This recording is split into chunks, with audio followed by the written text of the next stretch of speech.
Zibù, il piccolo camaleonte verde, se ne stava seduto sul tetto della sua casetta a guardare il cielo. Sopra di lui brillavano stelle bianche come zucchero e una luna che sembrava un biscotto appena sfornato. La notte profumava di vaniglia e sogni. Zibù stringeva fra le zampe un cannocchiale fatto di rotelle e vetro che lui stesso aveva costruito. Chissà cosa si nasconde lassù, Mormorò. Nel silenzio della collina si sentì un crack, crunch. Una briciola rotolò giù, poi un'altra. Dal sentiero spuntò Topo Topino, col berretto rosso e un po' storto e i guanti da meccanico tutti impolverati di farina.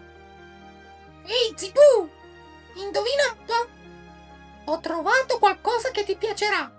Gridò tutto eccitato. Zibù si sporse curioso, la coda che cambiava colore per la curiosità. Che cos'hai lì?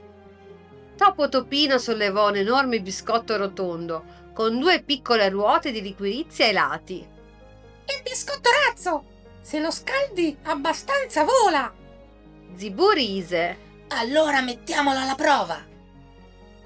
I 2 amici lavorarono tutta la notte. Zibù si sistemò le lucine dorate. Topo Topino avvitò le ruote di zucchero e aggiunse un serbatoio pieno di latte caldo. Quando il sole sbucò dietro la collina, davanti a loro c'era una piccola nave buffa e scintillante, una base di biscotto al miele, finestrini di caramella e vela verde menta. Zibù la battezzò con orgoglio. La Crocco-Jet! Una puffata di vapore dolce uscì dal tubo posteriore. Le lucine si accesero, il cuore di Zibù batteva forte. Topo Topino salì a bordo, sistemò il berretto e urlò. Pronti al decollo, comandante? E con un whoosh di zucchero filato, la Crocco-Jet decollò verso il cielo. Il mondo scomparve sotto di loro. Salivano tra nuvole rose e azzurre che profumavano di zucchero filato. Intorno, comete di cioccolato attraversavano il cielo, lasciando scie di caramello lucenti. Topo Topino si sporse dal finestrino. Guarda Zibù, un asteroide a forma di ciambella! Zibù cambiò colore, divertito. E quello laggiù sembra un biscotto al burro gigante! Lo spazio era enorme, un'enorme pasticceria in movimento, ma all'improvviso tutto si fece più scuro. Davanti a loro un pianeta grande e dorato non brillava più. Era come un biscotto dimenticato nel forno. Un piccolo segnale lampeggiava sulla Crocco-Jet. Emergenza su Biscottopia!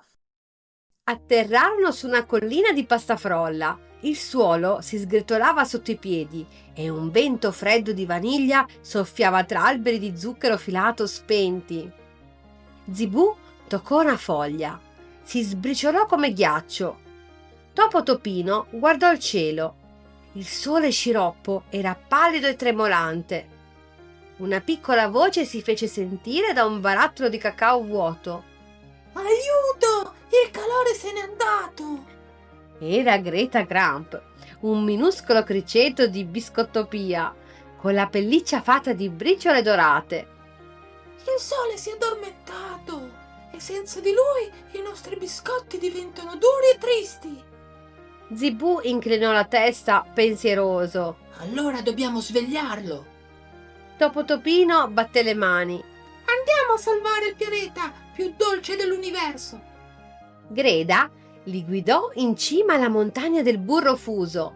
Lì, tra nuvole di zucchero caramellato, dormiva il sole sciroppo, una sfera dorata gigantesca, appiccicosa e silenziosa. Intorno a lui scivolavano gocce di miele che cadevano come lacrime. Topo Topino gli urlò vicino. Ehi, signor Sole, sveglia! Zibù soffiò un po' del vapore della Crocco-Jet per riscaldarlo, ma niente. Greta sospirò. Solo il grande croccante, il biscotto più antico dell'universo, può ridargli l'energia. Zibù si illuminò. Allora troveremo quel biscotto. ovunque sia nascosto. E con un nuovo soffio di zucchero la Crocojet ripartì tra le stelle. Lo spazio si incupì. Dalle profondità comparve una voce roca e graffiante. E chi osa portare tanta dolcezza nel mio regno? Una nube scura si avvolse intorno alla Crocojet. Era la nuberosa amara, una massa di cacao bruciato e sale. Troppa dolcezza rovina tutto. Il mondo ha bisogno del mio amaro. Un turbine di briciole salate li travolse. La Crocojet girò su se stessa. Luci lampeggianti, biscotti che volavano via. Topo Topino gridò: Zibù, stiamo perdendo quota. Zibù restò calmo, chiuse gli occhi e iniziò a canticchiare una canzone buffa e zuccherata. Una briciola qui, una briciola là. Dolcezza e risate ci salverà da qua. Topo Topino lo seguì ridendo. La loro risata fu così forte che le briciole danzarono e la nebulosa, sorpresa, cominciò a sciogliersi in polvere di cacao profumato. La tempesta si calmò e lo spazio tornò a brillare. Dopo ore di viaggio si posarono su un minuscolo pianeta che brillava come una caramella. Lì vivevano le stelle di zucchero filato, creature rotondelle e luminose che ridacchiavano tra le nuvole. Una stellina rosa li salutò.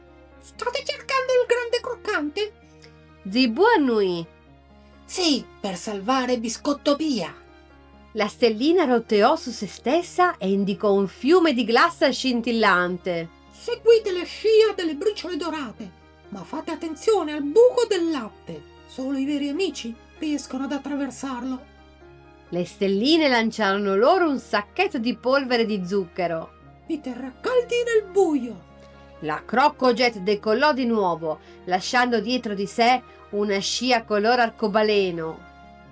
Davanti a loro apparve un enorme vortice bianco. Sembrava latte che ribolliva nel cielo.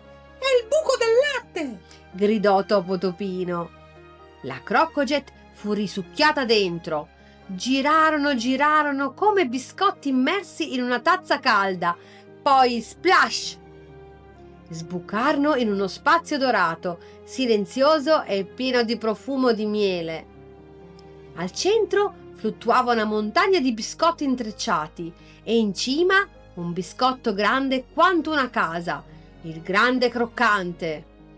Dormiva con una crepa a forma di cuore. È bellissimo, ma come lo svegliamo? Disse Zibù. Topo Topino si grattò la testa. Forse serve latte caldo. Zibù scosse la testa. No, serve qualcosa di più dolce. Si presero per mano e cominciarono a ridere, una risata calda, sincera, contagiosa. La crepa del biscotto si illuminò e una luce dorata esplose dal suo interno, attraversando lo spazio. Su Biscottopia il sole sciroppo si accese di nuovo. Gocce di miele scesero come pioggia calda, gli alberi di zucchero si gonfiarono. I fiumi di cioccolato ripresero a scorrere. Greta Krum saltellava felice. Siete i nostri eroi! Zibù e Topo Topino furono accolti da un'intera folla di biscotti viventi, biscotti fiore, biscotti stella, biscotti cuore. Tutti danzarono intorno a un grande tavolo pieno di dolci. Al centro, su un vassoio d'oro, brillava un piccolo pezzo del grande croccante. Topo Topino lo spezzò in due e lo porse a Zibù. A metà, come sempre! Zibù lo prese, sorridendo. Perché la vera dolcezza non è nel biscotto, ma in chi lo condivide. Il cielo si accese di stelle e briciola. La Crocojet sollevò le ruote di zucchero e partì piano verso la luna, lasciando una scia profumata di vaniglia. E mentre le loro voci si allontanavano tra le stelle, una voce gentile narrava: chi porta dolcezza nel mondo non smette mai di brillare. Fine, bambini, e buonanotte nello spazio!